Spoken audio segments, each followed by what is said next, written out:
First road trip in the books. I thought it was a good trip for us to go, on the bus to down the road. Good first hard test against a good team, and just happy we came out with the win. We're undefeated still, but just showed a lot of things we have to work on with the young team. The positive things that one of the things I looked at was sometimes we had 3 freshmen on the floor. So to do that, they're getting some tremendous experience, and we're going to only get better. To have bodies to be able to play with in that first. We had bodies, but we hadn't even practiced together. So I think having the bodies back, but I think just getting in some rhythm with those bodies, just kind of a few days of practice, like everybody kind of just got cleared. And we actually don't even have everybody back yet. We're still waiting for Courtney. But just had to have numbers and not go into a game of 5 people was a relief.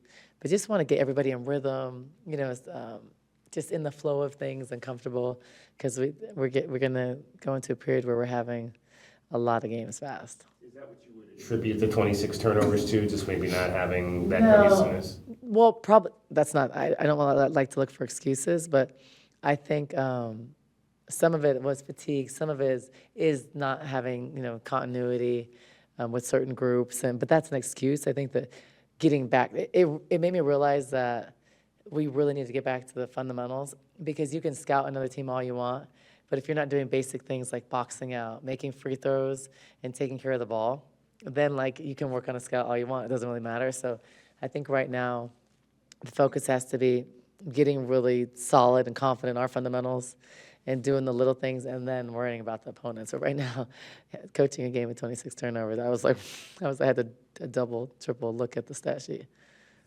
Speaking of stats, when I was just watching the game, I wasn't looking at the stats.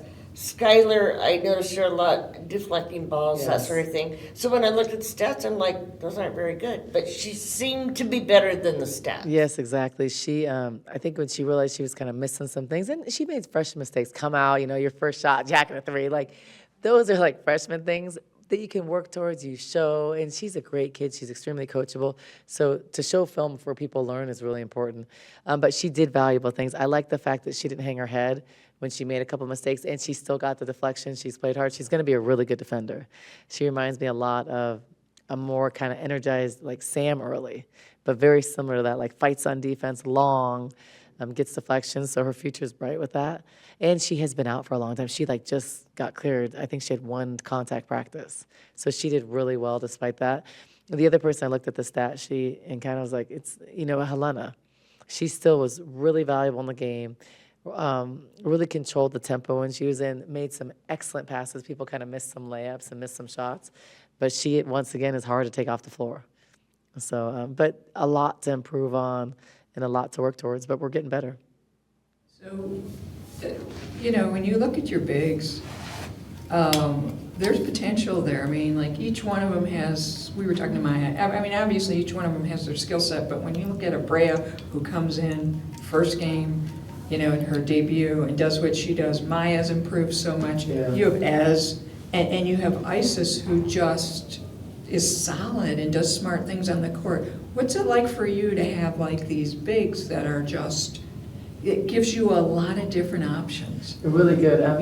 Isis is really smart, and probably one of our smart. They're all actually all of our posts are smart, and really unselfish, and they really do a good job. So wanted to get Isis in that rotation more, because she's going to be someone we really need and that can contribute big time to our program.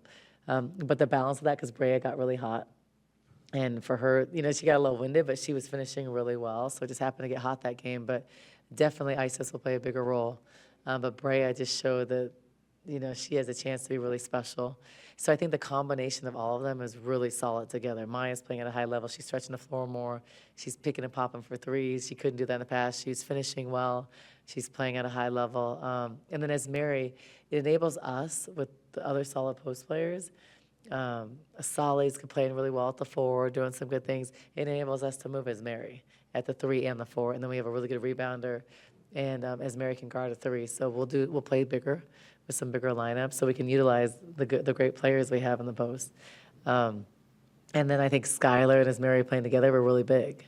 So I like a lot of those combinations we can use, but now it's just getting us, some reps together, practicing, and practice has been a challenge because of our limited bodies. And then it's been really hard to get a consistent group of practice players. So practice has been a little bit interesting working that. So hopefully we can combat that problem and get better in that area. How did you assess Jada's first college game? I think really good. I think Jada had some great 50-50 balls. She was tough. She dove on things. I think her shots just went off. But I think she's also thinking about it now, and it's kind of in her head. But those are shots I love for her to take, and I don't want her to get down. I think she's doing a good job of running the team, doing the things we asked. But her and Kaylin combined can't have 11 turnovers. But a lot of our turnovers were jumping in the air or offensive fouls, stuff like that. So we have to eliminate those things with our fundamentals, and we can cut those in half. But definitely do not want to have 26 turnovers because we're typically a team that has a really high assist-to-turnover ratio. I mean, we usually average like 10 turnovers, 11 maybe, not even 15 or 16. So. Courtney, what's going on with her and what do you expect? Well, I expect her to be cleared pretty soon. I would hope by the end of the week. But it's just kind of waiting for the last phase of her to be reinstated. So just it's just a wait game because I don't know if it's on a desk somewhere, or just waiting for someone to get through because I know the NCAA probably has tons of cases. So I think just waiting for hers to be seen. But pretty optimistic that she'll be cleared soon. I would have hoped it would have already been by now. So that's an NCAA thing. Yeah, it's not. We have no control. It's just whenever they review the files and everything. But very optimistic from the situation and what she needed to provide. They were just waiting on a statement from her. So I'm hoping it's by the end of the week. We'll see. And we were talking to Maya, and we've talked to you a little bit about this, about how her growth and she's in better shape and everything, but it's sort of the confidence and everything. And she was saying a lot of it sometimes was just freshman things, and she sort of let that go, all of that stuff, and just now is able to just play. Yeah, I think that obviously the best thing about as a freshman, they're going to be a sophomore one day. So I think just getting used to things and not having those jitters and not being afraid to make mistakes. I think the confidence in knowing she's needed and that she's a really important part of this team and we need her to perform well. So I think that just letting those things go. She still had the skill and ability last year, but I think the mental part, and I think also being in shape helps her. She couldn't play 4 minutes straight last year. Like she was too fatigued. I still don't think she's in the shape she needs to be in at all. I think she needs to be in better shape and more fit. And as a freshman, you're learning how to take care of your body. You're learning how, you got to fuel more before practice or before games. You're learning what works and what doesn't. You can't have like sugar before a game. Like I think just in general. And I think you're learning how to take care of your body given all the demands. So that's a growing process that we watch. But Maya has really been intentional about those things. And she's transformed her body. And she's stronger. And she's playing stronger. So I think even physically, she's probably not even double what she was before, but she looks like it because she's confident in what she's doing. And I love the way she's shooting the three. I love the way she's passing. She's extremely unselfish. So she's doing some great things, and I think she's playing really well. So I'm proud of her because she's took a really big jump, and I'm sure you guys can see that too. Think of Colorado beating LSU. I thought it's huge. I thought our Pac-12 had a really good opening day, or opening few days. I thought that was a big statement win for our conference. I think across the board, I think in Vegas, really successful. And just USC beating Ohio State was a big thing for our conference. Those are really good teams that will go really deep in a tournament. So I think all those things help. And probably one of our best years will be the last year of the Pac-12. But I think it's a good thing. I think we've always said, like, our conference is elite, but just no one believes it until we go to the Final Four. It's us and Stanford until we do really well in the tournament the last few years, and then people kind of take notice. But it's always been really strong. But I think it's probably one of the strongest it's ever been this year. Is that a message? Whenever you're ready. So you said you worked really hard on your body. What was that whole process like? And I mean, what exactly did you do to get in the kind of shape you felt you needed to? My family has blessed me with a lot of resources and access to like the best of the best. especially through my brother. So I've been training with NBA trainers. I've been doing super hard workouts, lifting, lots of conditioning, taking vitamins, supplements, just getting my body right in every way I possibly could. And then, of course, working on things that were outside of my comfort zone and pushing myself beyond my own perceived limitations. So, And what were those limitations? just like, I think freshman year, you come in with a set of expectations for yourself, and there's nerves, and there's doubt, and there's pressure, and once you learn from that, it's like the sky's the limit from there. So I just felt like my ceiling just immediately went so much higher, and I felt a lot more confident going into the summer and just ready to work and knowing what I needed to do to prepare the right way. So yeah. In terms of the training with the NBA level trainers, was that something that you wanted to initiate? Was that something that somebody suggested to you that maybe might be a good idea? No, I love training with NBA trainers because they kind of like, they're so knowledgeable about basketball. Their IQs and their basketball IQs are like through the roof. And so it's so much fun to be able to work with them. And like, I trained with Phil Handy. He's a coach on the Lakers. He trained Kobe Bryant. He trains LeBron. And so I was there at the Sports Academy in California and putting in work. He's trained Haley Van Lith, Juju Watkins, like a bunch of female athletes as well. So me and my sister went there and worked for a couple weeks in the summer. And then in past years, I've trained at Impact Basketball in Las Vegas, where lots of pro players go as well. And it's cool because I'll walk in the gym and see like Kyle Lowry's lifting weights, or Jason Tatum just finished to work out. You know, it's cool because I'm getting that same opportunity that they're getting, and I just want to be able to use the things I learned from these coaches and apply it during the season. And was it, you were talking about how now there aren't any limitations. What we see on the court is that,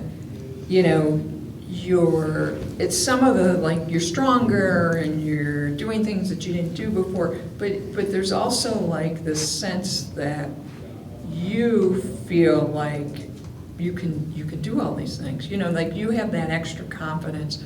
Was it just the letting go of sort of whatever that freshman thing is? I'm very faith-based, and I believe that everything I do and have done is because of the glory of the Most High. And so I've prayed a lot. My family has prayed a lot. I've put in the work, and so now I just have to trust and have faith in the work that I've put in and faith in the results that could come from it. And so I think when I step on the court, I have a different sense of confidence than everybody else does because I'm so grounded in my faith and who I am and who the Most High has made me to be. So especially having had the experience I had freshman year, lots of adversity up and down, off the court and stuff that people don't even know about, it's just so rewarding to be able to go out there and just play basketball now. And it's like nothing is holding me back at this point, just myself. And so I'm just super excited. I don't hesitate when I'm going up to shoot a shot. I go up for contact and try and finish strong. I'm making my libs, making my threes, making my jump shots, And I'm trying to take on the role of being a communicator for the team. And because our team is very young, and so me being a sophomore, I have more experience than some of the other players, even though I'm only a sophomore.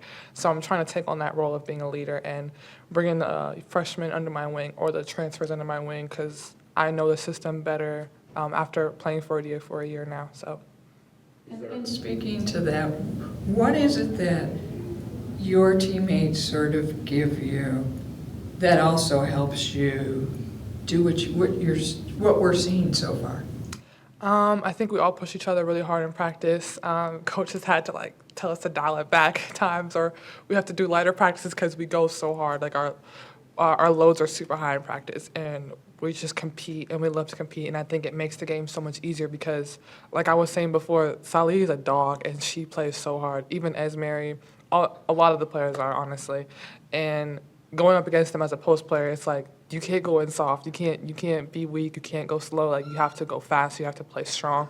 You have to play hard. You have to compete. And so taking that over to the game, it translates for all of us because I push them and they push me in the weight room as well, in practice, just in every area of the game. I think that's our biggest strength as a team is we might be underdogs in terms of rankings and all that, but we don't feel that. We go in and we play hard and we compete. Is there one of those hurdles that you had to overcome that you're comfortable, talking about?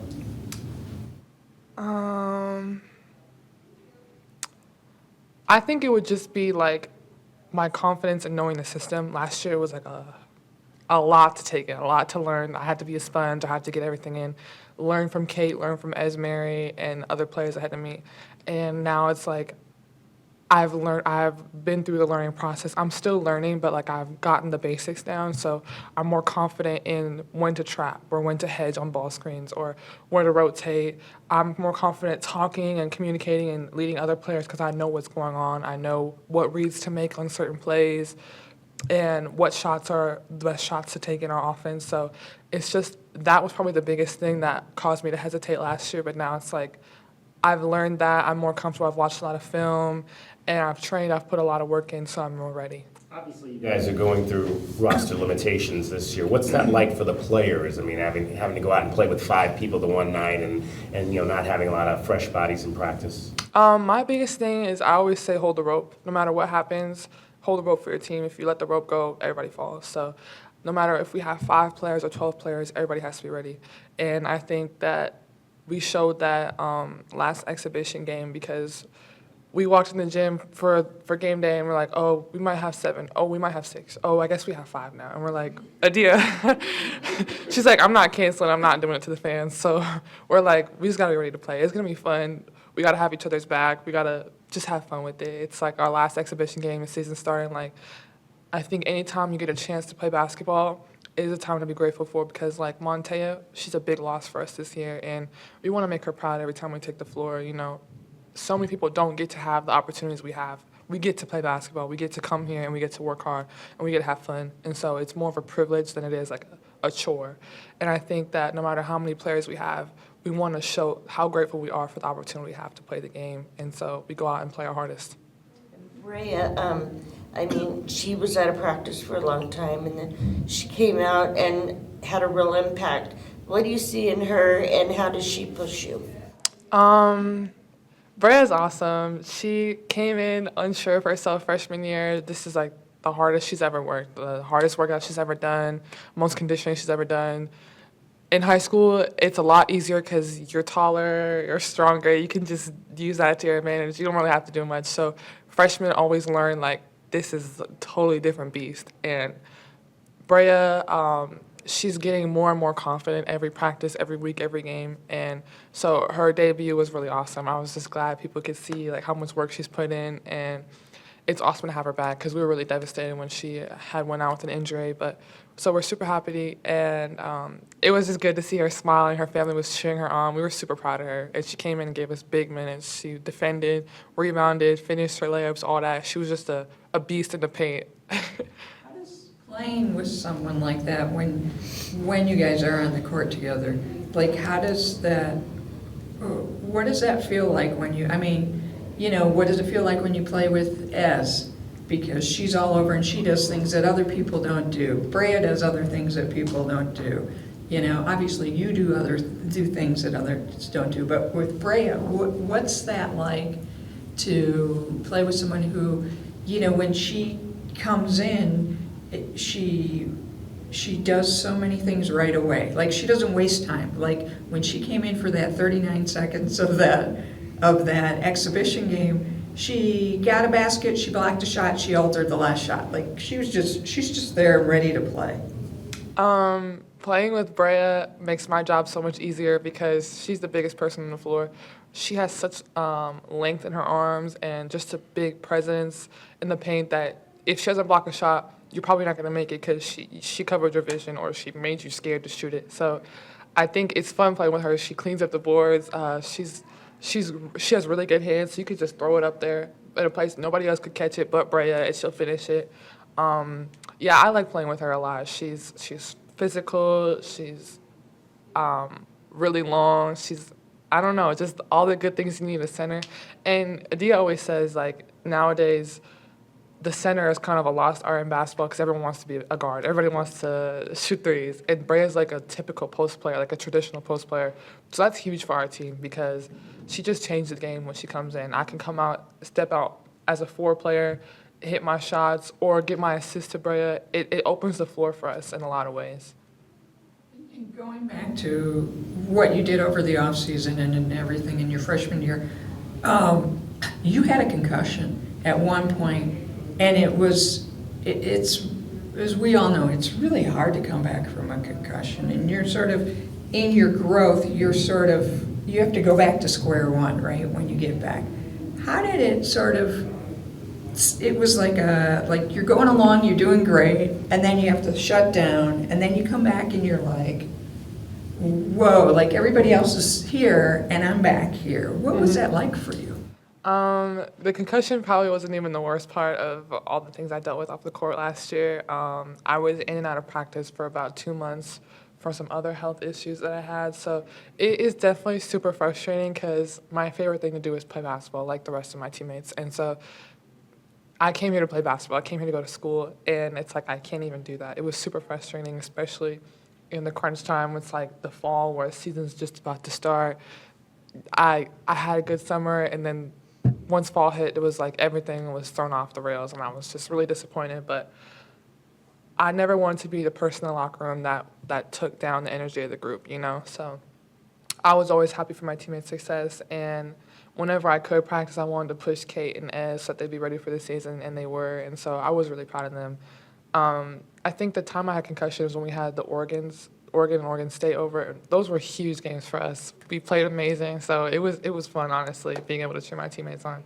But it definitely is frustrating, but it's more motivation because when you're out, you learn to have a new appreciation for playing basketball, and it makes you want to come back even harder. Are you completely healthy this year? Are you still dealing with any of those things that took you down last year? No, I'm healthy. Awesome. Anything else?